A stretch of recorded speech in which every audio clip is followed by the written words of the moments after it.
Alright guys, welcome to the video number 2 in a 3-part video series. So in the video number 1, we talked about when to start preparing for the SAT. Naturally, the most important question to answer is how, and that's what we're going to talk about right now. The truth being told, SAT has been around forever. Still, there is a lot of confusion when it comes to how to prepare. Both parents and students keep asking me, should I take this course? Should I be doing it online? Should I be doing tutor? Which books? Which videos? And so on and so forth. And again, the truth is, it should be individual to you, right? Not everybody is the same, not the same courses are gonna work for the same people. People started at different places with the different scores and have different goals. Now, in this video, therefore, I'm not gonna tell you, hey, do this course or do that course. What I'm gonna do is give you some guidelines, some don'ts and some do's when it comes to the SAT. And you can use those guidelines and create the individual program that will work for you. It's very important, however, to avoid certain mistakes. If you make a mistake, if you make a wrong choice, you might end up wasting time. And time is way more precious here than money. If you don't start timely, if you don't spend enough time for the SAT, you're not likely to get the score you like. So here we go. The big don't. Let's start with the don'ts. The big don't. Do not take the course with the big generic name companies. You know the ones I'm talking about. I'm not gonna go through the names. The companies that cover the whole country, run 1 million courses. The quality is simply not there. They have too many students. They cannot give the individualized attention. They cannot give the feedback that is necessary. And they're designed more like an academic course than a preparation course.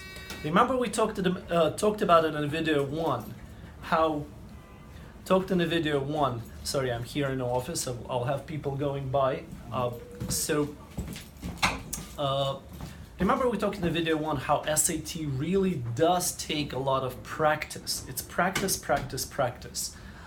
You have to kind of accept that. You cannot prepare for it academically. You cannot just listen to the lectures. The most important part are the homeworks, the feedback, and the workshops, the practice. And those big name companies and big name courses simply do not offer that. For the same reason, the second don't is do not, no worries.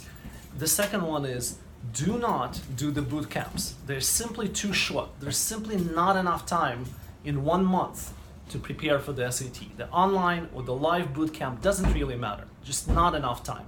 Accept the fact that you will need to practice. SAT, preparing for the SAT in many ways, like preparing for that big baseball game, right? You don't just learn the moves. You get out there and you practice, okay? So, no big name courses, no boot camps. The final don't is do not necessarily right away jump into tutoring. Even if the budget allows, right away jumping into tutoring might not be a great option as well. Do the general preparation first and then worry about the tutoring. Now let's go for the do's, what to do. So pick the company, hopefully locally, but not necessarily. Pick a company that is small to middle-sized company. The company that holds small classes and allows a lot of the practice hours, okay? Look for in the description of the course, look for the keywords such as homework feedback, office hours, individualized coaching, right? So we're looking for the small company, small classes where you or your child will get a lot of feedback on their homeworks, on their practice. Look for the companies that give you some kind of a feedback on how the homeworks are going, okay? That's the most important thing, practice and the feedback. So the practice has to be structured in a particular way so that you get the feedback on it.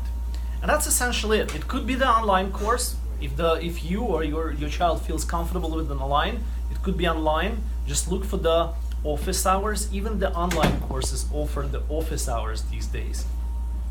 So look for that. It could be live. Again, just keep the class small and make sure that there is a feedback. All right, so let's repeat all of that. Okay, let's repeat quickly, sum up. Don'ts. Don't go just for the academic environment of the big name companies, where it's just a class, you sit through the class and that's it. Don't go for that. Don't go for the boot camps. Too little time. Don't necessarily jump into tutoring right away. Do find the place that has small classes, office hours, and a lot of feedback. A lot of hours set aside for the homework practice and homework feedback. Some kind of coaching, some kind of accountability. Something where you will get the information back about how your child or how you are doing in the course. That finishes our video 2. Please check me out in the video 3. Check out the information I'm gonna give you.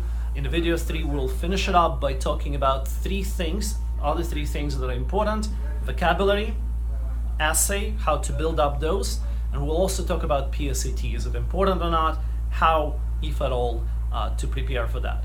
I look forward to seeing you in the video 3, and meanwhile, thank you and goodbye.